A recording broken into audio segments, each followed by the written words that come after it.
رحمن يا رحمن ساعدني يا السلام علیکم ورحمۃ اللہ وبرکاتہ نحمده ونصلی علی رسوله الکریم اما بعد رب اشرح لي صدری ويسر لي امری واحلل عقدۃ من لسانی یفقهوا قولی رب زدنی علما رب زدنی علما رب زدنی علما۔ آج محترم سامعین و سامعات، آج ہم جو انکشاف قرآن کا آپ کے سامنے رکھنا چاہتے ہیں بہت ہی زبردست قسم کا انکشاف ہے۔ ماضی میں یہ خیال کیا جاتا تھا کہ انسان کے جسم پہ جو پین ہوتی ہے، انسان کے کسی چوٹ لگنے کی وجہ سے یا جسم کے جل جانے کی وجہ سے جو پین ہوتی ہے وہ انسان کا مائنڈ ڈیٹیکٹ کرتا ہے، لیکن جدید تحقیقات سے یہ بات ثابت ہوئی کہ انسان کا مائنڈ ڈیٹیکٹ نہیں کرتا، بلکہ اس کی جلد کے اندر پین ریسیپٹرز موجود ہوتے ہیں جو اسپائنل کورڈ کے ساتھ اٹیچ ہوتے ہیں۔ یہ اسپائنل کورڈ جو ہے وہ مائنڈ سسٹم کے ساتھ اٹیچ ہوتا ہے اور مائنڈ سسٹم اسے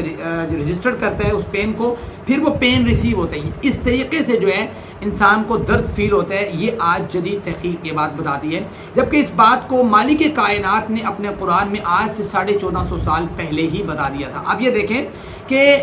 انسان کو باریک جلد والا حیوان کہا جاتا ہے، جبکہ یہ بھی باریک جلد نہیں ہے، موٹی جلد ہے۔ اس کو 6 تہوں میں تقسیم کیا گیا۔ بیسیکلی اس کی 2 تہیں ہیں، ایک ایپیڈرمس جو بیرونی تہ کہلاتی ہے، ایک ڈرمس جو اندرونی تہ کہلاتی ہے۔ جو بیرونی تہ ایپیڈرمس ہے، اس پہ نہ تو خلیات موجود ہوتے ہیں نہ بالوں کی جڑیں موجود ہوتی ہیں، یہاں پہ یہ اکثر جو ہے مردہ خلیات سے مل کر بنی ہوئی بیرونی جلد ہوتی ہے ایپیڈرمس۔ جو اندرونی جلد ہوتی ہے جس کو ہم ڈرمس کہتے ہیں، یہاں پہ جو ہے انسان کی بالوں کی جڑیں موجود ہوتی ہیں، انسان کے وہ پین ریسیپٹرز موجود ہیں اور دیگر چیزیں موجود ہوتی ہیں۔ یہی وہ جسم کا پارٹ ہے، یہی وہ جلد کا پارٹ ہے جو پین کو ریسیو کرتا ہے، جو پین کو ڈیٹیکٹ کرتا ہے اور آگے پہنچاتا ہے مائنڈ تک۔ تو اس پارٹ میں ایک دن میں اربوں ایسے خلیات پیدا ہوتے ہیں، اربوں خلیات پیدا ہوتے ہیں، اور وہ اربوں خلیات اوپر والے خلیات کو دھکیلتے ہیں، وہ دھکیل کے اس کو بیرونی جلد پہ ایپیڈرمس پہ لے کے آتے ہیں اور یہ مردہ خلیات اتر جاتے ہیں۔ آپ دیکھیں کہ آپ صبح کے وقت اگر نہا دھو کے بنیان پہنتے ہیں، نیو پہنتے ہیں بنیان، آپ اگر شام کو اتاریں گے تو اس پہ آپ مشاہدہ کر سکتے ہیں کہ اس کے اوپر بہت سے مردہ خلیات موجود ہوتے ہیں۔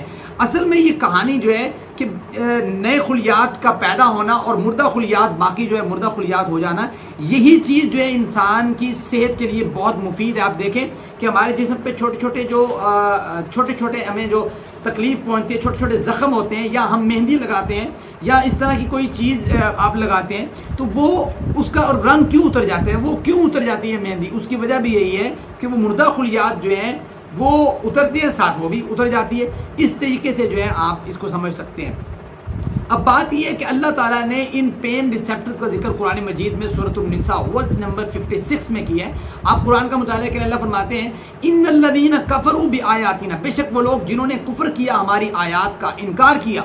سوف نصلیہم نارا، ان قریب ہم انہیں جہنم کی آگ میں ڈالیں گے، کلما ناضجت جلودہم، جب کبھی بھی ان کی چمڑی، جب کبھی بھی ان کی جلد جو ہے، ناضجت جلودہم جلد سے ہے، جب کبھی بھی ان کی جلد سڑ جائے گی، گل جائے گی، ختم ہو جائے گی، اللہ کہتے ہیں بدلناہم جلودا، ہم دوسری جلد لے آئیں گے۔ کس لیے؟ اللہ تعالیٰ نے یہ بھی بتا دیا، لیذوقوا العذاب، جلد کا کام کیا ہوتا ہے کہ وہ عذاب کو ڈیٹیکٹ کرتا ہے، وہ پین کو ڈیٹیکٹ کرتا ہے۔ اللہ تعالیٰ نے یہ بات بتا دی لیذوقوا العذاب کہ پین کو ڈیٹیکٹ کرنا، پین ریسیپٹرز جو ہیں وہ جلد میں موجود ہوتے ہیں، جب ایک جلد جو ہے وہ سڑ جائے گی ہم دوسری جلد لے آئیں گے تاکہ کافر جو ہے اس عذاب کو چکھتے رہیں۔ ابھی ناظرین یہ آیت اس طرح کی اہم آیت ہے کہ اس کو تھائی لینڈ کے چیانگ مئی یونیورسٹی کے صدر تشریح الابدان کے پروفیسر تیجا سنگھ جو ہے، میں آپ کو ان کی ویڈیو کلپ بھی دکھاؤں گا کہ انہوں نے اس پر تحقیق کی۔ ابتدائی طور پہ ان کو یقین نہ آیا کہ اللہ تعالیٰ نے قرآن مجید میں اتنی بڑی بات پہلے سے بیان کر رکھی ہے۔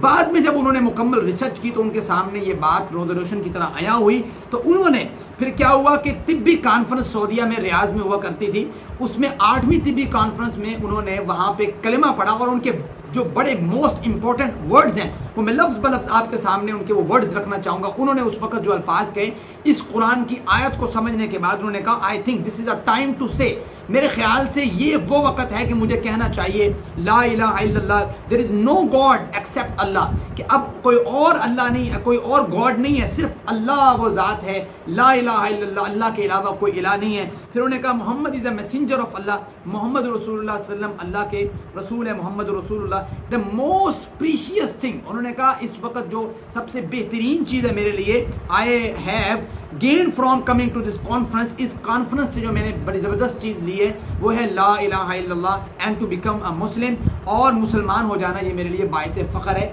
یہ ان کے الفاظ ہیں جو الفاظ آپ کو انشاءاللہ میں ویڈیو کی صورت میں بھی آپ کو دکھا دوں گا۔ میں یہ سمجھتا ہوں کہ قرآن کی یہ آیت 1450 سال پہلے 14 ایئرز اگو پہلے اس بات کا اللہ تعالیٰ نے بتا دینا ایک بہت بڑا معجزہ ہے، اور یہ معجزہ ہمیشہ ہمیں جو ہے ہمارے ایمان کو جو ہے بڑھاتا بھی رہے گا۔